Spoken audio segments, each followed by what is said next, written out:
از اونجایی که شکاف عبای عظما بعد از دعواش با انترش دیگه رفو بشو نیست، بعضی ها به دستورالعمل‌های دامپزشکی روی آوردن تا شاید از این طریق ریزشی های نظام رو خرفهم کنن.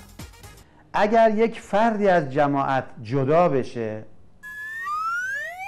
یا یک گروهی از مجموعه امت جدا بشند، شیطان اونها رو میقاپه، اونها رو میگیره، درست مثل این که یک گرگی گوسفند جامانده از رمه رو میگیره.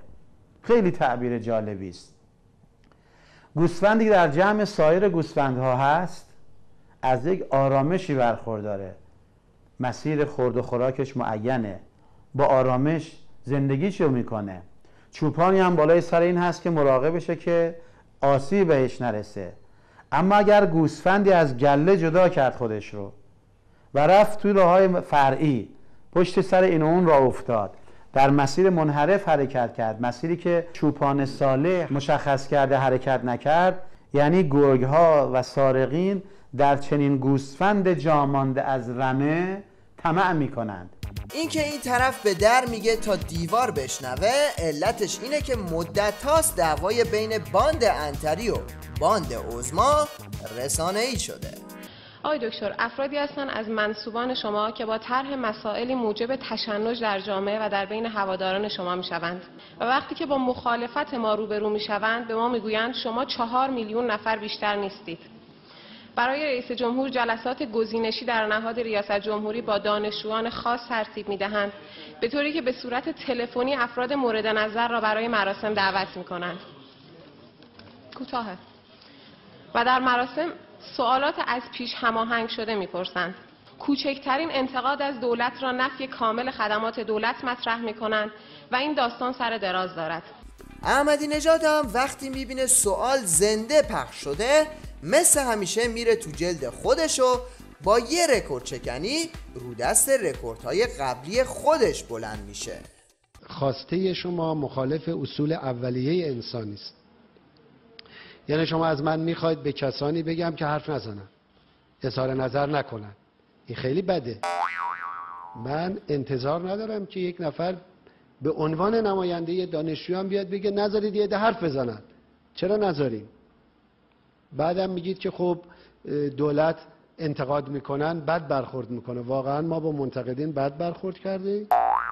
اتفاقا شما تو فضای دانشجویی باید محیطی فراهم کنید، کرسی‌های آزاداندیشی، نظریه پردازی، افراد بیان ایده هاشون رو مطرح کنن، دیگران هم جواب بدن، همفکری بشه، تعاطی افکار درست بشه تا رشد اتفاق بیفته در جامعه. این تعاطی افکاری که احمدی نژاد دنبالشه از همون مدلیه که روزانه داره بین مجلس و دولت اتفاق میفته. یه چیزی تو این مایه ها، البته بدون داور.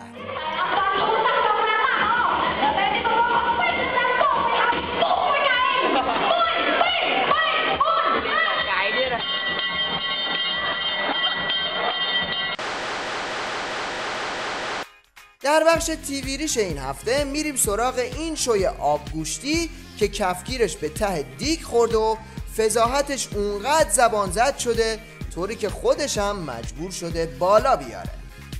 سلام به صورت عامیانه عرض میکنم. خیلی دوست دارید خودمونی برنامه‌تون رو اجرا بکنید ولی بیشترش بگم آقای شامرادی لوس بازی در کی بود؟ شاید بلد نیستیم واقعا. آره نمیتونیم خودمونی باشیم. شاید واقعا بلد نیستیم یه و خودمون رو لوس میکنیم. ببخشید اگه اینو حس میکنی. قسم خوردی گفتی انتقادی نداریم. این آقا پیام ابراهیم پور بیش از حد دوست داره خودش رو جلو دوربین نشون بده. مرد باش، پیامک منو بخون. الان من مرد شدم. خوشحالی؟ راضی؟ مثلا مرد شد دیگه، برای خودش مردی شد. آره خدا کنه پدرم هم بشنوه. من مرد شدم. سلام، مجریاتون رو کلن عوض کنید. با تشکر. چشم، همین کار داره اتفاق میفته. دو تا از مجریای دیگه تیوی ریش که احتمالاً به زودی به همین سرنوشت دوچار میشن، این دوتا هستن که کمتر از 3 دقیقه از یه مجری اتو کشیده کچلواری تبدیل به یه جنگولک باز حرفه‌ای میشن. ممنونم که ما رو نگاه میکنید. میز خبر هست و علی نیکسا.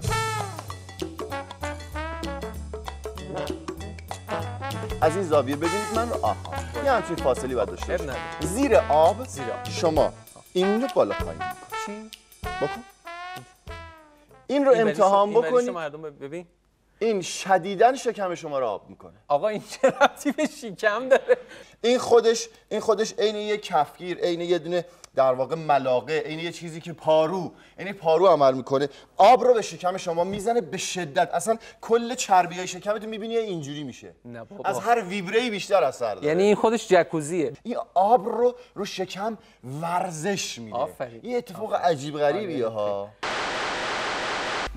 دادستان هیولای تهران که اسمش تو همه لیست‌های جنایتکاران ناقض حقوق بشر درج شده و تصویرش همیشه با خبر دستگیری و زندان تو ذهن مردم حک شده، قرار بود این هفته در تیوی ریش کمی سفیدسازی بشه. اما پرونده این یارو اونقدر سیاهه که با هیچ رنگی سفید نمیشه و حتی تلویزیون سیدعلی هم در این تلاش ناکام موند.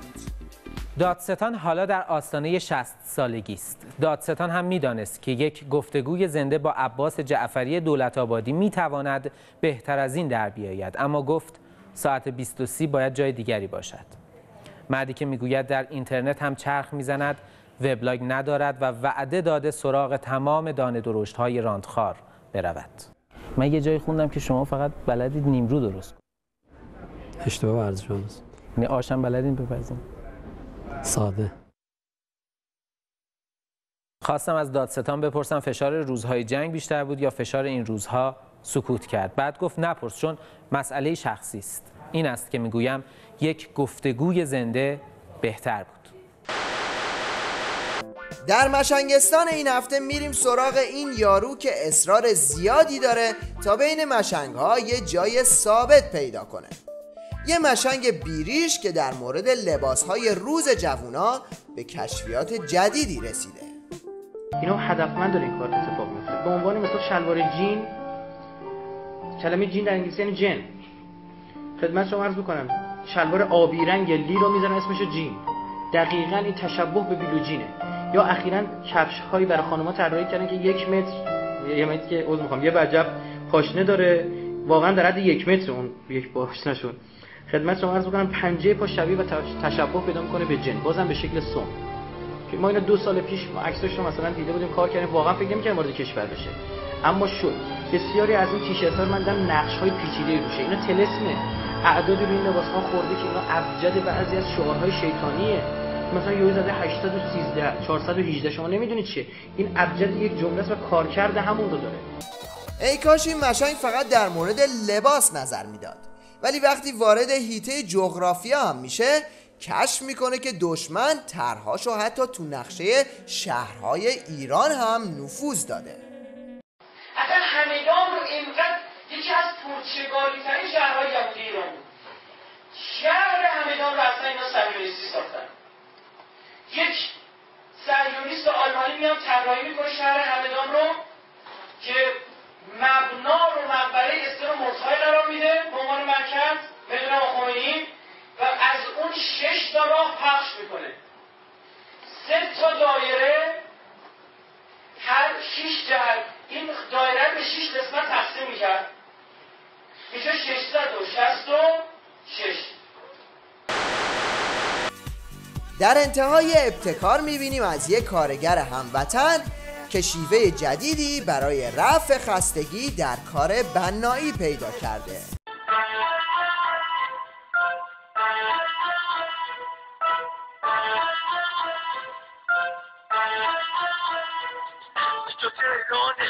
شهری که هرچی که توش میبینی باعث تحریکه روح تو آشغال دونی نمی تو هم آدم نیستی یا آشغال به جا همه گرگم میخواه باشی مثل بره بزا چش و گوش تو من بکنم یه ذره یا تهران لعنتی شومی نیستش خبری از گل و بستنی چوبی نیستش